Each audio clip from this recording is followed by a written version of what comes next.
El amarre del monte. Historia escrita por Eduardo Liñán. El aire caliente del mediodía en las montañas de Guerrero pesaba sobre mis hombros mientras caminaba hacia la casa de la comadrona Rosa.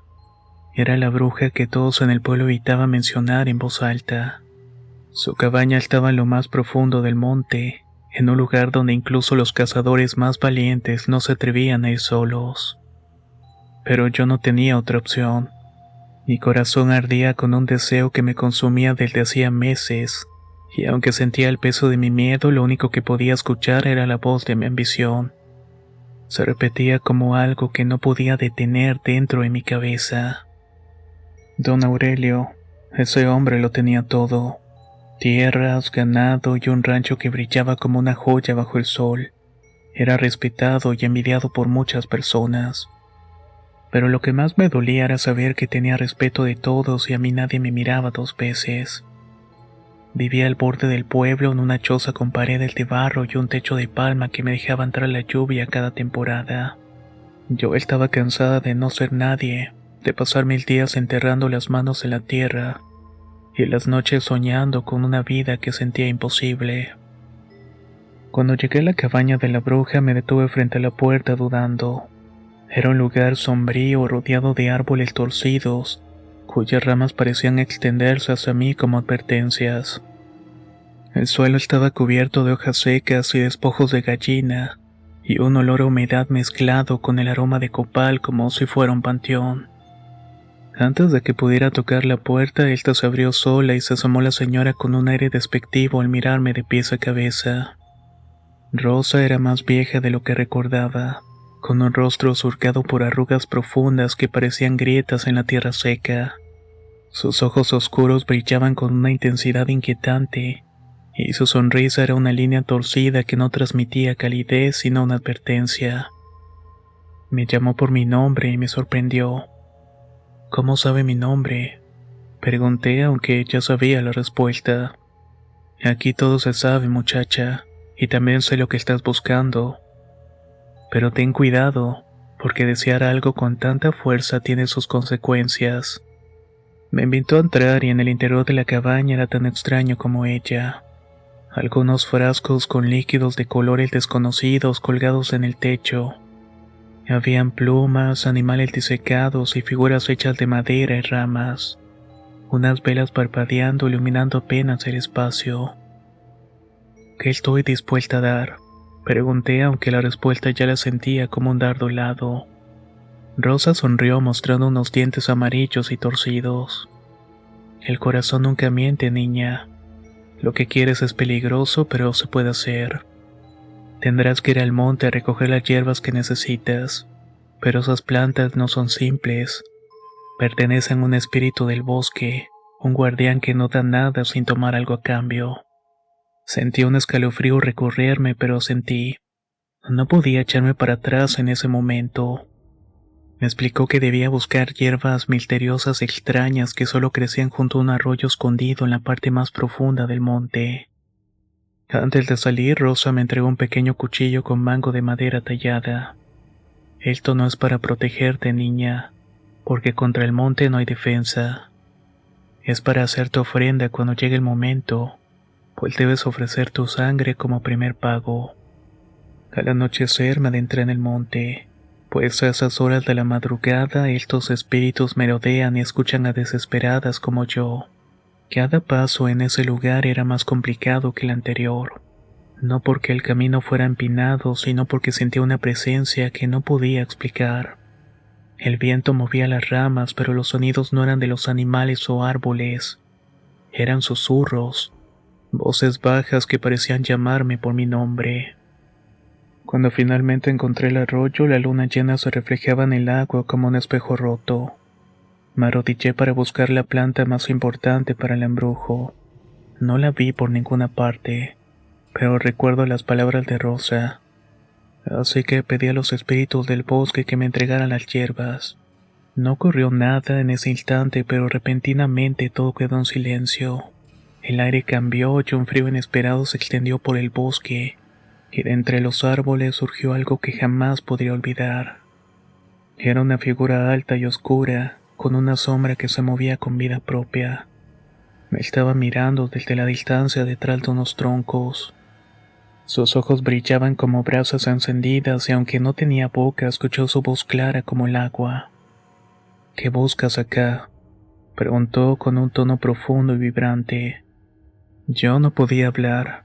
Mi voz estaba atrapada en la garganta, pero finalmente respondí con un hilo de voz. Solo quiero que me ayudes a conseguir el amor de un hombre, con las hierbas que embrujan las conciencias. La figura permaneció inmóvil, pero sentí que me rodeaba, como si su presencia estuviera en todas partes. Se puede. El precio es alto. Todo lo que se toma se reclama. Con un temblor en las manos tomé el cuchillo y corté mi mano dejando que cayera sangre al suelo húmedo. La sombra pareció inclinarse hacia adelante como si oliera mi sacrificio. Acepto tu ofrenda, pero recuerda, acepto tu ofrenda, pero no se olvida. Luego de que este espíritu desapareciera, miré las hierbas que faltaban. Era como si hubieran estado ahí todo el tiempo. Las tomé sin demora y cuando regresé a la cabaña de Rosa el brebaje se preparó. La bruja me entregó un frasco con un líquido oscuro que parecía moverse dentro del vidrio. Tu deseo está cerca, Lucía, pero lo que viene después es cosa del monte. Aquella noche, mientras volví a mi choza, las sombras del monte me siguieron, y con cada paso que daba sentí que había cruzado un umbral. El brebaje tenía un olor extraño, amargo y penetrante, como a tierra mojada mezclada con algo desagradable. Rosa me dio instrucciones claras. Debía verter unas gotas en la bebida de don Aurelio durante la comida que organizaba cada domingo en su rancho con los peones. El deseo debía ir acompañado de intención. Me había dicho con sus ojos oscuros clavados en mí. Cuando lo hagas debes pensar en lo que quieres, su corazón rendido, su mirada fija en ti, como si no existiera nada más en este mundo. Esa noche mientras intentaba dormir el aire de mi choza se sentía pesado, como si algo invisible se hubiera metido conmigo bajo el techo de palma. Las sombras que las velas proyectaban parecían moverse de forma que no podía explicarme, estirándose y contrayéndose como si tuvieran vida propia. Me dije que era el cansancio, pero algo dentro de mí sabía que no era así. Cuando finalmente cerré los ojos soñé con el monte.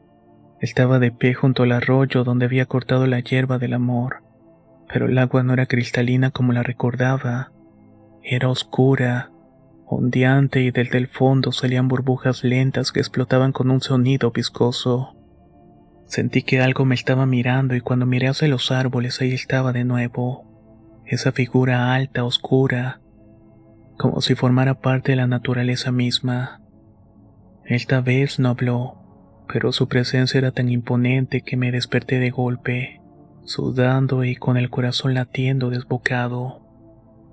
El domingo llegó más rápido de lo que esperaba. Me vestí con lo mejor que tenía, un vestido azul que había comprado en el mercado hacía años. Apenas me reconocí cuando me miré en el espejo. Parecía otra persona, alguien más segura, alguien que pudiera tenerlo todo.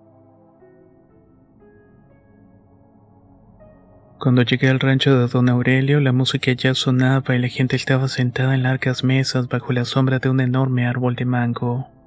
Él estaba ahí en la cabecera riendo y charlando con sus amigos, con su típica copa de mezcal en la mano. Me acerqué con cautela sosteniendo una jarra de agua fresca que una de las cocineras había dejado. Nadie me prestó atención mientras me movía entre las personas. Con una precisión que me sorprendió a mí misma, vertí unas gotas del brebaje en su copa mientras él hablaba con uno de los rancheros. Me alejé rápidamente, tratando de parecer tranquila, pero el corazón me latía tan fuerte que temía que todos pudieran escucharlo. Esa noche todo cambió. Don Aurelio vino a buscarme al día siguiente. Lo vi llegar desde lejos montando en su caballo con una expresión que nunca le había visto antes. Cuando me llamó, su voz era dulce, casi hipnotizada. Me dijo que no podía dejar de pensar en mí, que me había visto en la comida y no se le había quitado mi silueta de su cabeza.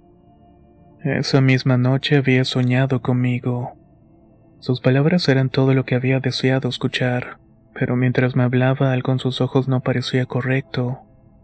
Eran los mismos ojos que conocía, pero había algo apagado en ellos, como si su luz natural se hubiera extinguido.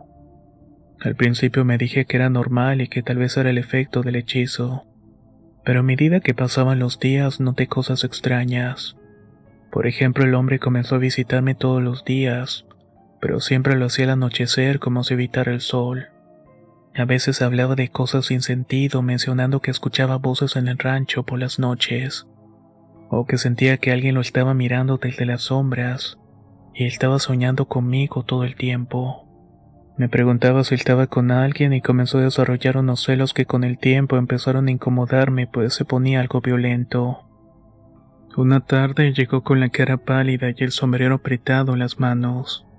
Me contó que los perros de su rancho habían empezado a ladrar sin razón, primero hacia el monte y luego hacia los rincones oscuros de la casa. Lo más extraño, me dijo que uno de ellos había muerto esa misma madrugada, sin herida, sin explicación, como si algo le hubiera chupado la vida. Esa noche, mientras estaba sola en mi choza, sentí que algo se movía afuera. Primero pensé que era el viento, pero el sonido era distinto. Pasos lentos y pesados rodeando la casa. Me acerqué a la ventana con el corazón en un puño y miré hacia la oscuridad. No vi nada al principio, pero entonces lo noté. Entre los árboles algo se estaba moviendo. Era la misma figura oscura alta, el ser elemental que se había aparecido y que siempre estuvo presente en mi diario. Le tuve un poco de miedo al pensar que no me dejaría en paz. Retrocedí, tropecé con la mesa y caí al suelo. Para cuando volví a mirar ya no estaba, pero el aire en la habitación era helado y un olor a tierra húmeda y hojas podridas llenaba el espacio. No pude dormir esa noche. Cada vez que cerraba los ojos sentía que algo me estaba mirando, algo que había traído conmigo del monte. Los días siguientes fueron peores. Don Aurelio comenzó a enfermarse y su piel se puso ceniza, y aunque comía y vivía como siempre, se veía cada vez más débil. Me siento como si algo me estuviera quitando la vida, me confesó un día mientras me miraba con ojos hundidos y apagados. Yo también empecé a notar los cambios. Sentía que alguien me estaba siguiendo cada vez que salía al campo y por las noches los murmullos que antes escuchaba en mis sueños, ahora estaban llenando totalmente mi cabeza. Rosa había dicho que el monte no olvida, y ahora entendía lo que quería decir. No supe cuándo exactamente comenzaron los escalofríos. A veces me despertaba en la madrugada sintiendo como si alguien me estuviera respirando en el rostro. Otras veces el aire en mi cara era tan helado que mi aliento se volvía visible, como si el viento hubiera llegado sin aviso a esa zona cálida. Pero lo más aterrador eran los sonidos. Cada noche, cuando todo se quedaba en silencio, comenzaba a escuchar pasos afuera. Primero suaves, como si alguien descalzo estuviera caminando alrededor de la casa. Luego eran más pesados, más cercanos. Una madrugada me armé de valor y salí con una lámpara de petróleo. El corazón me estaba latiendo tan fuerte que me costaba respirar.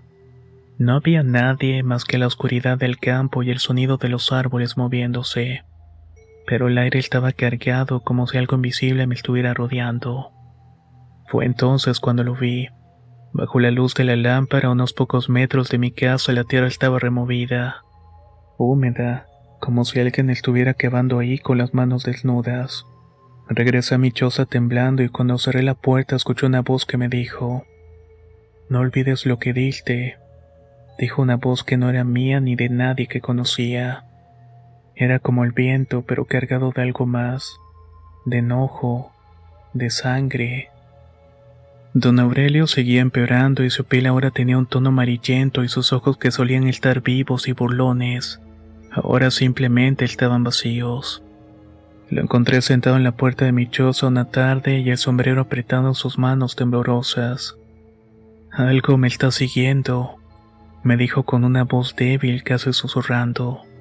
«Algo que no puedo ver, pero siento que está aquí». Se llevó una mano al pecho. «Lo escucho por las noches. Camina dentro de mi casa, pero cuando enciendo las luces no hay nadie. Anoche algo se metió en mi cuarto. Sentí como alguien se sentaba al borde de mi cama. Cuando intenté levantarme no pude. Era como si alguien invisible estuviera apretándome el pecho. Quise consolarlo y decirle que todo estaba en su cabeza, pero yo sabía la verdad. Lo que había hecho no solamente lo estaba afectando a él, sino que me estaba arrastrando a mí también. Días después, el desenlace que temía llegó. Fui al rancho de don Aurelio después de escuchar a los vecinos murmurar que algo terrible había pasado. Cuando llegué, la gente estaba reunida afuera murmurando y rezando. Entré sin pedir permiso, empujando a los curiosos. Lo encontré en su habitación tendido en la cama con los ojos abiertos y fríos en el techo. Su piel estaba pálida, casi gris, y su boca estaba torcida en una mueca de miedo. Las mujeres que rezaban a su alrededor decían que había muerto de un mal aire, algo que el monte había enviado para llevárselo. Pero yo sabía la verdad. Yo había abierto esa puerta. Cuando me acerqué a su cuerpo sentí un escalofrío recorriéndome. Sobre su pecho había marcas como si unas ramas o raíces se hubieran enredado en su piel antes de apretarlo hasta dejarlo sin vida. No pude quedarme más tiempo. Salí corriendo con el corazón latiendo desbocado y mientras atravesaba el patio sentí a alguien, o más bien que algo me estaba siguiendo. No miré atrás, pero el aire estaba lleno de ese olor a tierra mojada y hojas podridas. Esa noche volví al monte. No podía más. Tenía que encontrar a Rosa y exigir respuestas. Pero cuando llegué a su cabaña estaba vacía. Todo estaba en desorden como si alguien hubiera salido apresuradamente. Rosa, grité, pero solo el eco de mi voz me respondió. Cuando me giré para volver lo vi de nuevo. La figura alta y oscura estaba de pie en el camino bloqueándome el paso. Esta vez sus ojos brillaban con más intensidad y sentí un peso enorme cayendo sobre mis hombros. No puedes escapar, dijo una voz en mi cabeza, una voz que no era mía. El monte había reclamado a don Aurelio y ahora venía por mí. No sé cuántos días han pasado desde que ese elemental comenzó a perseguirme. El aire en el campo ya no huele igual. La humedad tiene un dejo de pobredumbre, como si la misma tierra se estuviera pudriendo bajo mis pies. Mi cuerpo había comenzado a sentirse débil y apenas lograba mantenerme en pie. Había perdido peso y mi cabello cae a mechones. Mis ojos están hundidos y parecían los de una mujer mucho más madura que yo. Como pude, logré largarme de ese lugar, pero el rostro de don Aurelio sigue apareciendo en mis sueños, no como el hombre que era, sino como la criatura rota que vi esa última noche en el monte. Su voz me susurra mientras duermo repitiendo la misma frase: lo que tomas del monte, el monte lo reclama. El monte me está reclamando y lo sé. Aunque esté en otra parte, siento su llamada en cada ráfaga de viento, en cada susurro de los árboles.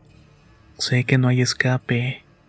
Don Aurelio murió por mi ambición, por el toloache que le di, y ahora estoy pagando el precio por mi deseo desmedido.